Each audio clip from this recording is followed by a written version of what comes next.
이번에 강의하게 될 중용 제30장, 제31장은 크게 보면 두 가지 의의를 찾을 수 있는데, 그 중에 하나가 곧 중이라고 하는 부분이 30장에서 두 번째로 나온다라는 것을 말씀드릴 수 있는 것입니다.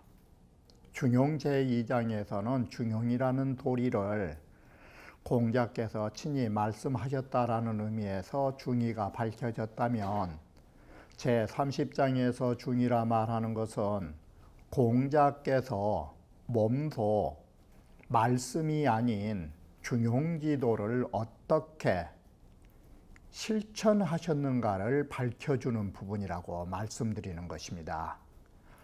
이렇게 해서 중용 제30장은 공자의 중용의 실천이 무엇인가를 밝혀주었다라는 것이 첫 번째이고, 두 번째는 이제는 중용의 제30, 31, 32장이 모두 천도를 말하게 된다라는 것입니다. 여기에서 성인의 하시는 일을 공자를 특별히 들어서 공자께서 하시는 일이 바로 하늘과 땅과 다를 바 없는 진리임을 말하고 있다라는 점입니다.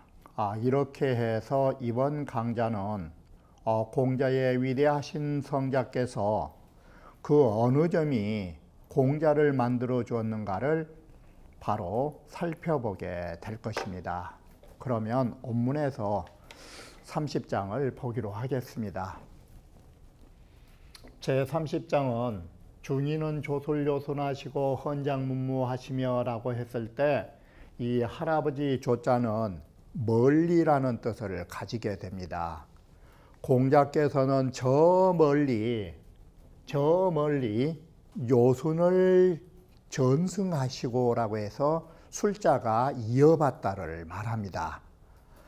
이렇게 공자의 도는 저 멀리 보면 요순으로부터 이어받았고 헌장문무하시며, 가까이라는 말은 없지만 가까이로는 문왕과 무왕을 헌장으로 삼았다라고 해서 법을 삼았다라고 말한 것입니다.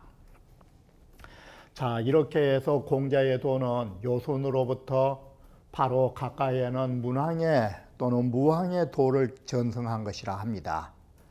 그러면 이렇게 요순으로부터 문왕, 무왕까지의 도통을 전승하시면서 어떠한 실체가 있었더냐? 상율 천시하시고, 위로는 천시라고 하는 것은 추나추동을 말하는 것인데, 추나추동과 주야라 하는 것은 때에 따라서 변화하는 것입니다. 그래서 천시라고 하는 말에는 무슨 뜻이 담겨져 있냐면 자연스러운 운행을 말하는 것입니다. 그래서 공자의 도는 위로는 천시처럼 자연의 변화를 본받았다라고 하는 것입니다. 바로 이것이 맹자의 말을 빌리면 천시를 본받았다라는 것은 글자 그대로 뭐가 나오느냐? 공자께서는 바로 시중을 하셨다라는 말이 되는 것입니다. 바로 이 시자에가 맹자는 어떻게 말을 했느냐? 가히 속즉 속하고, 빨리 떠나야 할 때는 빨리 떠나시고, 지적지하고 더디 가셔야 할 때는 더디 가시고, 오래 머무르셔야 할 때는 오래 머무시고, 이와 같은 것을 바로 천시라고 말했던 것입니다. 그리고 아래로는 수토를 이어받았다라는 습자인데, 수토라는 것은 어떤 개념이냐? 바로 물이라 하는 것은 아래로 흘러서 맥락이 분명한 것이고, 땅이라고 하는 것은 사방이 있어서 분명한 것입니다. 그래서 수토는 천시의 반대로 일정지방이라고 하는 것입니다. 거기에는 일정한 불변의 원칙을 갖고 있는 것입니다. 이렇게 보면 공자의 도는 위로는 가변성을 본받고라는 말이 되는 것입니다. 그래서 변화할 때 변화하는 것이지만 또 하나는 아래로는 불변의 원칙을 따른다라는 것입니다. 바로 이것이 공자께서 바로 중형이 무엇인가를 말해주는 부분이라고 하는 것입니다. 그래 다시 정리하면 공자께서는 도통의 전성을 시간적으로 보면 어떻는가? 위로는 요소노부터 문왕무왕까지 천여 년이나 넘는 그 도통을 전승하셨고, 공간으로 보면 위로는 하늘과 아래로는 땅이라고 하는 그 공간의 도리를 바로 자신의 일처럼 이어받았다라고 말한 것입니다. 그러기 때문에 바로 이 공자는 곧 어떤 분이 되느냐, 인간이 아니라 바로 천지와 천지 속에 운행하는 사계절과 같은 일이 되는 것입니다. 그래서 여기에서 느닷없이 공자님의 말을 나오다가 공자의 인간사를 말한 게 아니라 공자라고 하신 분의 하시는 일은 곧 하나의 인간의 일이 아니라 그것은 천지와 함께하는 도를 말해주는 것입니다. 앞에서 말씀드린다면 천지와 사시라 하는 것은 앞에서 박후고명이라고 말했지 않습니까? 박후고명. 그런 덕이 계시기 때문에 비유를 들면 하늘과 땅이 붙잡아주고 실어주지 않음이 없다라는 것은 땅지자, 무불부도 덮어주고 덮어주지 않음이 없다는 것은 하늘. 이렇게 해서 하늘이 모든 것을 덮어준다라는 것은 고명하다 뜻이 나오고, 땅이 모든 것을 실어주고 붙잡아준다는 박후의 뜻이 나온 것입니다. 공자에게는 이와 같이 박후고명하셔서 천지와 같으신 덕을 두셨고,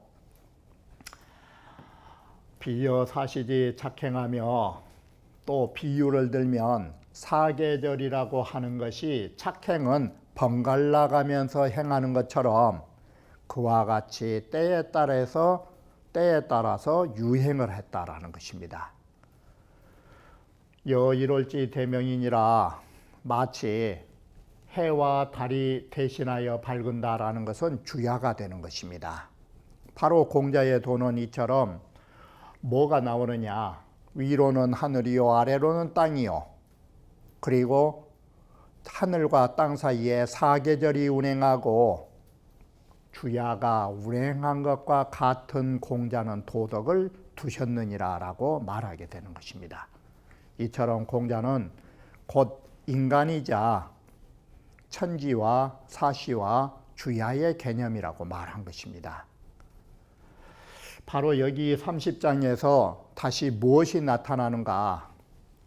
이렇게 성인의 도는 천지와 일월과 사시와 같은 것인데, 우리는 여기에서 알으셔야 할 것이 성인에게는 바로 보이지 않는 대덕과 보이는 소덕으로 나뉜다라는 것을 말해주는 것입니다. 먼저 결론부터 말씀드리면, 소덕이라 하는 것은 보이는 덕이기 때문에 31장으로 넘어가는 것이고, 성인의 내면에 보이지 않는 대덕은 제 32장으로 구성되게 되는 것입니다. 자, 그러면 이 글은 뭔 뜻이냐? 만물이 병육이 불상해하며 라는 말은 무불지제 무불부도를 놓고 말한 것입니다. 공자의 도는 땅처럼 모든 걸 실어주고 하늘처럼 모든 걸 덮어주니까 하늘과 땅 사이에 뭐가 존재하느냐? 만물이 병육하는 것입니다. 수많은 만물이, 병자는 함께입니다. 함께. 하늘과 땅 사이에 모든 만물이 한꺼번에 있으니까 어때요? 이 병자애가 뭔 뜻이 있어요? 잘못하면 한꺼번에 놔두면 이것들이 싸우니라고 정신이 없을 거 아니요. 질서가 없을 거 아니요. 그러지만 그게 아닌 거라고. 만물이 함께 다 양육되면서도 서로 해치지 않고 거기서 각자가 제자리를 얻어서 살고 있다고. 얼핏 보면 병육이라는 것이 서로가 침해할 수 있고 서로 침탈할 수 있는 것인데 그렇지 않은 거라고. 모든 만물이 다 제자리를 얻어서 하나하나가 심지어 이름 없는 풀잎까지도 다 제 삶을 가지고 다른 것으로부터 침해받은 적이 없다고. 이게 바로 공자께서 하늘과 땅처럼 이 세상의 모든 것을 하나도 함께 포용하시면서도 어긋나게 서로 괴리감이 있는 것이 없다고. 이렇게 되는 것입니다. 그리고 사시와 주야를 여기에서 뭔 글자로 썼느냐? 도자로 쓰는 거예요. 도자로. 사계절의 도와 주야의 도는 병행하고 있잖아, 이게. 낮과 밤과 사계절이 한꺼번에 운행하고 있지만 얼핏 보면 이것들이 잘못될 수 있을 것 같지만 서로 어긋남이 없이 추나추동 어느 한 계절도 서로 어긋난 짓을 하지 않고 밤과 낮이 서로 어긋난 일이 없었다라고 말한 것입니다. 자, 공자의 도가 사시와 일월이 그런 것처럼 공자가 그러하셨느니라. 바로 그런데 여기에서 소덕과 대덕이 어디에서 나오느냐? 이게 불상해와 불상패, 서로가 해를 치지 않고 서로가 어긋남이 없는 부분이 어디 부분이냐? 이게 소덕이라고 한 것입니다. 이것이 보여주는 것입니다. 하나하나가. 그런데 그 보여주는 세계는 어떠느냐? 천류라는 말은 냇가에 흐른 물줄기처럼 저 높은 우리가 등산할 때 보면 높은 산에 올라서 강물줄기를 보면 마치 비단결이 펼쳐져 있는 것처럼 분명한 것처럼 하나하나의 맥락이 분명하더라라는 것이 천류입니다. 이게 시냇물 가닥처럼. 그런데 만물이 한꺼번에 있고 도가 한꺼번에, 이 사계절과 주야가 한꺼번에 할 수 있는 자리는 어느 자리냐? 대덕이라고 하는 것입니다.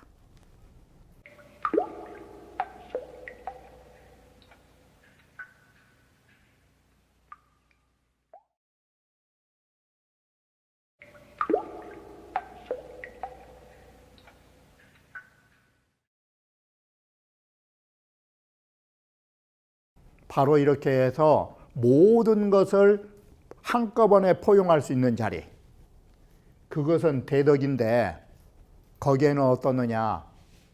두터울 돈자, 바로 두터운 조화가 거기서 일어나고 있다라고 하는 것입니다. 그래서 이런 것을 이제는 소덕과 대덕을 뭘로 표현하느냐? 보이는 세계와 보이지 않는 세계. 바로 대덕이라 하는 것이 중용 1장에서 말씀드리면 대본처, 큰 근본이 있는 자리. 바로 이 소덕이라는 것은 달도처, 하나하나가 보이는 자리. 자, 천지지소위대아니라 저 하늘과 땅이 위대할 수 있었던 이유가 어디에 있었느냐? 바로 소덕과 대덕이 있어서 본체와 작용, 본체와 작용의 세계를 가졌기 때문에 성인이 위대하다고 한다. 그러면 이 천지에 쓰일 글자가 뭔 글자가 지금 들어가야 할 자리요? 공자님. 공자께서 위대할 수 있었던 점이 어디냐? 바로 소덕과 대덕과 같은 덕을 가지셨기 때문에. 더 바꿔 말하면 여기에 성인 자리가 들어야 된다 이것이요. 성인이 성인답게 위대할 수 있었던 것은 뭐냐?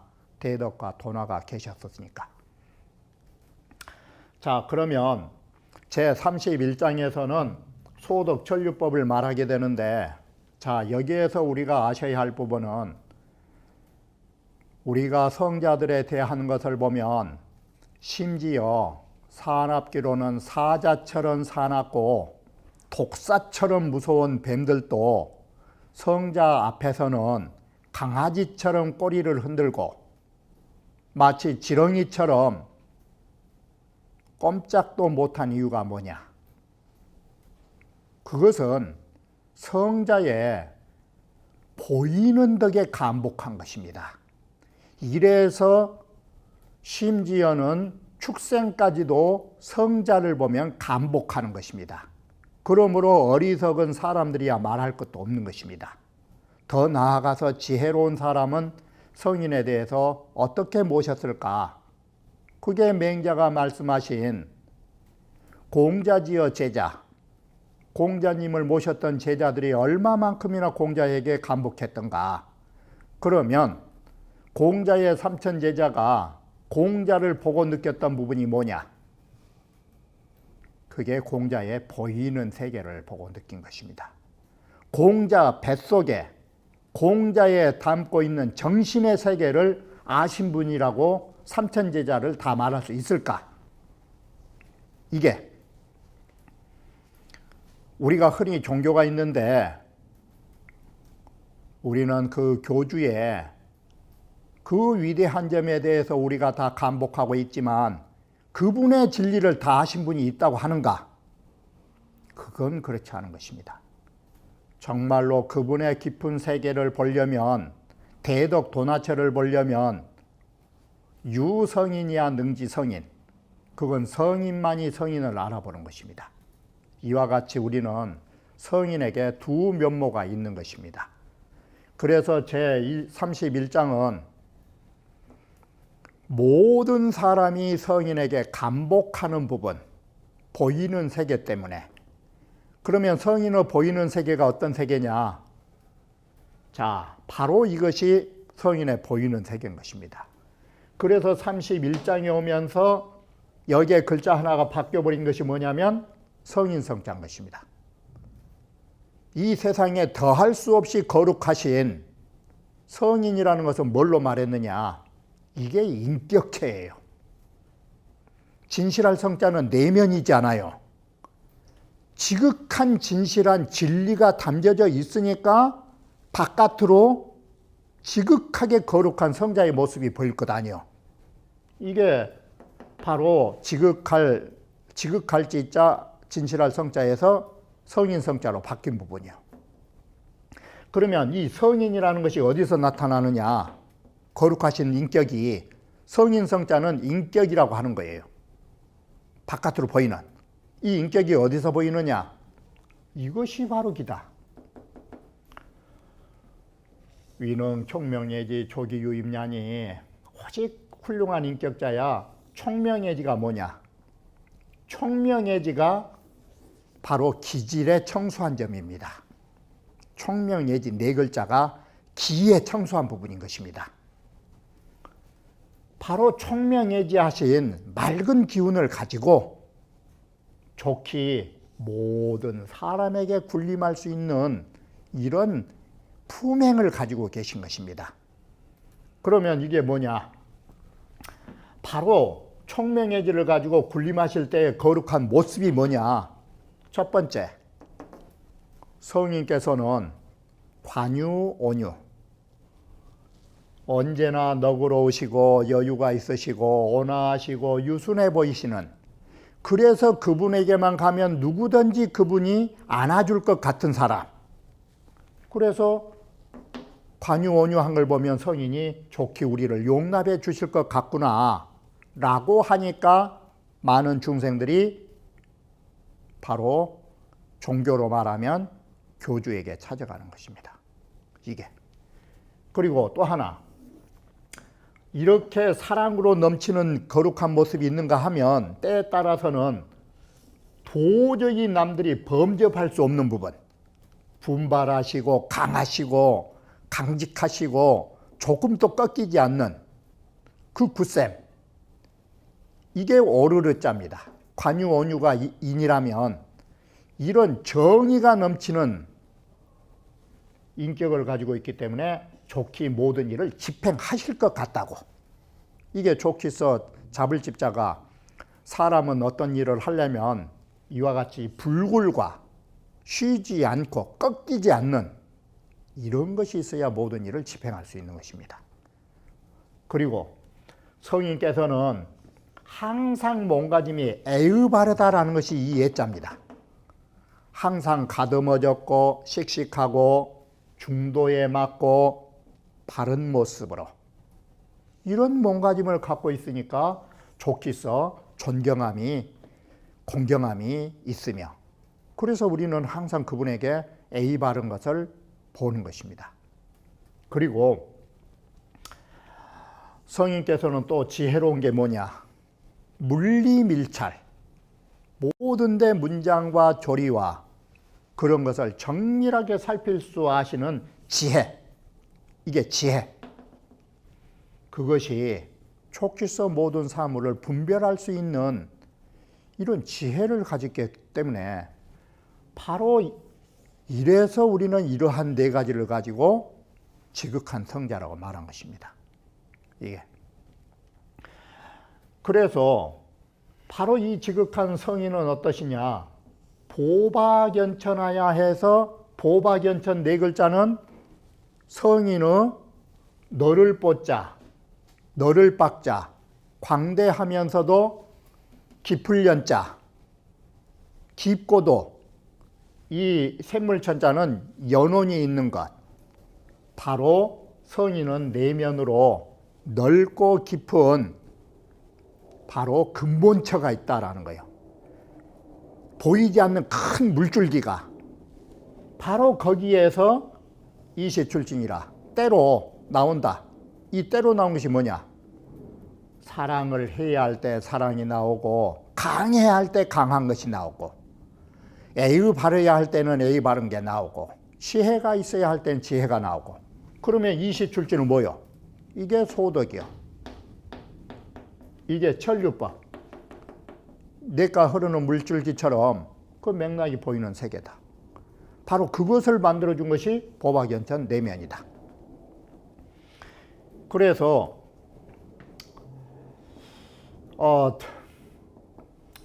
이 부분을 주를 써놓으면 뭐라고 하느냐? 보박이라는 것은 두루두루 하면서도 광활하다라는 것이고 연천이라는 것은 고요하고 깊으면서도 이 샘천자가 근본적인 물줄기가 있다 이 소리예요. 그리고 날출자는 바깥으로 나타나는 것. 오자지덕이 총명예지까지 해서 이 다섯 가지 덕이 내면에 충족한다가 보박연천이요. 내면에 쌓여 있으니까 이시 발현어 외야라. 때로 바깥으로 나타난 것이 이것이라고. 이렇게 해서 내면에 충족된 것은 대덕. 자, 이런 주석이 일부로 뽑아놓은 것이고 시로 선명이 양이로 중국하여 바로 이것은 지극히 거룩하신 걸로 보여줬잖아 이게. 그래서 그분들을 바로 그 성자를 칭찬하는 명성이 중국은 물론이고 중국에서 넘쳐난 거예요. 그래가지고 아무개가 성자라는, 바꿔 말하면 공자님이 성자라는 말이 중국에서 소문이 퍼져가지고 어디까지 가느냐? 만맥지방까지, 뻗칠이자 미칠급자, 만맥지방까지도 뻗어간다. 이게 아니 그 정도가 아니라고. 만맥만 있어도 사람 사는 동네 아니요. 사람이 안 산 곳이라도 수레와 배가 갈 수 있는 곳, 주거소지. 사람은 없어도 배가 닿을 수 있는 곳까지. 그러면 이 말은 뭔 말이요? 인간의 발길이 닿을 수 있는 곳까지. 사람은 없어도, 아니 사람 발길이 못 가도 더 이상도 있다고. 인력소통, 사람의 힘으로 갈 수 있는 데까지 천지소부 지지소재와 하늘이 덮어진 곳, 사람은 못 가도 하늘이 덮어준단 말은 뭔 말이요? 하늘 아래 모든 곳. 지지소재, 땅이 실어준 바는 뭐냐? 바로 지구상 어느 곳까지.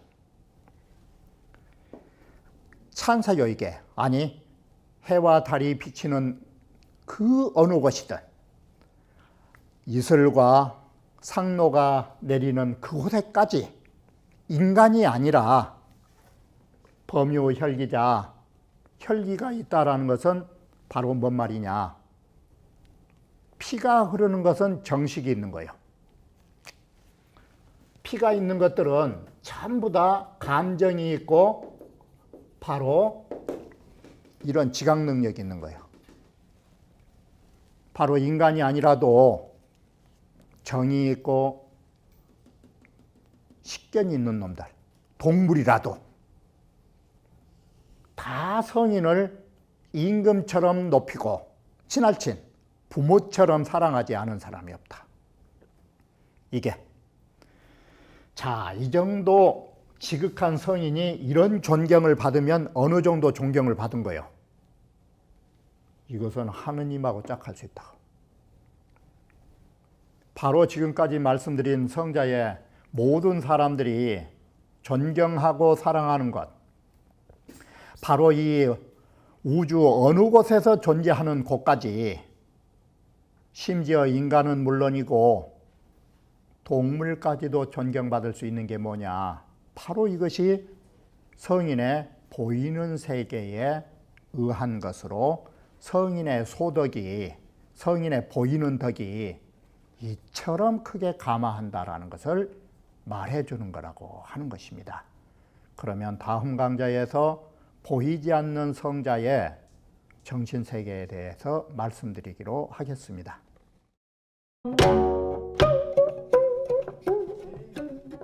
동